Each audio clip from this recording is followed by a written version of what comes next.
Hello my loves, and welcome back to my channel. I'm so excited that you are here today, and I thought it'd be fun to mix things up a little bit and share some books that I'm either currently reading or have read this fall. I have watched a few other videos like this where they share what they're reading, especially the fall themed books, and I thought they were so fun. And I think you guys might find these books also very aligning in your journey. So with that being said, a lot of these books I got from my local library, which I feel like we just forgot we can get books for free at the library, which I know is hard sometimes because they don't always have the book you want in stock, but you can also loan books from other libraries. It just takes a few days to get to you. Or I borrowed the books. So I just feel like that's a good practice to consume a little bit less.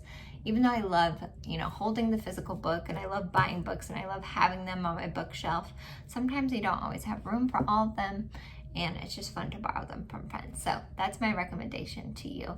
And also I've been reading a lot more because I've been choosing to read instead of be on my phone when I pump food for my son. And that's been a game changer because I think we all could use a little less time on our phones. So that's my reminder to you before we get started. So the first book I have for you, I actually don't have the physical copy because I borrowed it from my friend, but it's called The Lost Apothecary by Sarah Penner. And it's really cool because it's set, well, there's two stories going on at the same time, but one of the stories is set in 18th century London, an apothecary owner, and she makes little tinctures and potions and poisons for women. She's there to really help and empower women. Obviously she's making poisons, so these women are killing some kind of men in their life, but she does have the rule that she doesn't harm any women, and that really ties into the story. And then that also connects to a modern day story going on in London as well. It's just really empowering, kind of a feminist book or a female empowering book. It's a little witchy, it's a little magical, all the things I love, and it's got just a really good story. It kind of starts a little bit slower. There's some twists in the middle and some really suspenseful parts, and then a fun little thing at the end. So a really fun book for fall. And that is my only fiction book on this list. I've just been a nonfiction girl for a long time. I'm a sucker for a spiritual or woo-woo book or self-help book, but I'm starting to dip my toe back into fiction books. So if you have any other recommendations on witchy or magical fiction books, let me know in the comments, because that one was really fun to read. And I'm like, you know what? I should read more fiction books. Not that you should do anything, but it was fun. So I want to read more fiction books, so let me know your recommendations. So the rest of the books that I'm reading this fall are nonfiction. So the first one that I picked up from my library, and what I love to do in the library is just go and see which ones speak to me. Let my intuition, my internal guidance pick out the books, and this is one of them. I mean, not to judge a book by its cover, but it has such a cute cover. Love the vibes going on here, but it's called Journey to Soul by Courtney Tiffany. And I think I'm gonna have this author on the podcast as well, so make sure you tune in for that. But what I love about this book is it's cut up into different lessons. I think there's 21 lessons to help you establish a spiritual practice, reconnect with your intuition, and open to the divine feminine. So there's just a bunch of lessons in here. They're pretty short, and each one comes with little reflection questions at the end. And it also has a mantra to help you really embody these practices in your life, which I find to be the hardest part. I love learning about this stuff. I love talking about this stuff. I love sharing this stuff on the podcast, but sometimes it's hard to embody it and practice it. So this does a great job of breaking that down for you.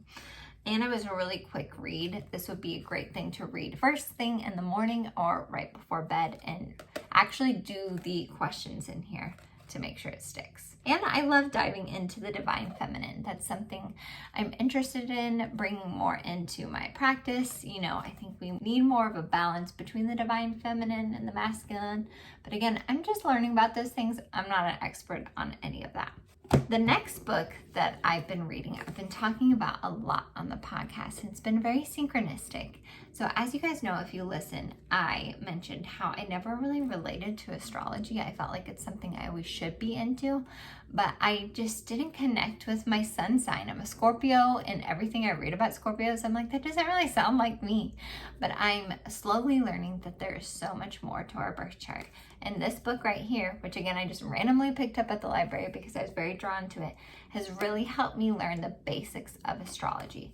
So it's called The 12 Faces of the Goddess, so the 12 zodiac signs, by Danielle Blackwood. And it helps you transform your life with astrology, magic, and again, the sacred feminine. That's like a theme through these books, kind of that feminine element, which I love. So this book is definitely a little witchy, which I love, Pun intended there. Like I said, she just does a great job of breaking down the basics of astrology, and then she goes through each sign. So technically you have multiple signs in your birth chart, but they're expressed in different ways. Like your moon sign is connected to how you show your emotions. And I believe Mars is connected to how you communicate. Again, I am not an expert, but she does a great job of explaining it in a concise way here. And another thing that she goes through, which I love, and I've been celebrating here on the podcast with my yoga flows, is she talks about the different seasons of the year, like the winter solstice or the summer solstice or the autumn equinox, and why we celebrate those and why they're important and what those seasons mean, which I just feel so connected to. I've always been intrigued by those times of year, and she really explains how we can celebrate those different seasons of the year and how they connect to astrology, which is really fun. So highly recommend that book. This next one I just started, and I can already tell this is gonna be a game changer. So it's called The Limitless Soul, and this is about doing hypnoregression into past lives and even future lives, which you've probably heard of past life regressions, but I was like, wait, you can get into your future lives? What? So that is something that I'm intrigued by, how time is not really as we perceive it. Time isn't necessarily linear. That's a whole nother thing. But this is a person who's done a bunch of hypnoregression. So Bryn Blankenship is the author of this. She's a master hypnotherapist, and she's done a ton of hypnoregressions with people into past and future lives and the lessons that she's learned from those clients that she's worked with. So whether you believe in reincarnation and multiple lifetimes or not, I feel like the lessons that I'm going to get from this are going to be so interesting, because I do truly believe that we're all connected and that our soul is eternal. Our soul is limitless. So I just know this is going to be a juicy one. So I'm very excited to continue reading that. Now, my next book just screamed at me in the library. And as soon as I saw it, I was like, this is going to be a fun book. And this may be too much for some people, but you know what? It's okay. This is either your jam or it's not. And I think this could just be a fun book to read, especially this time of year, or maybe even in the spring. It's very magical, but it's called Fairy Magic.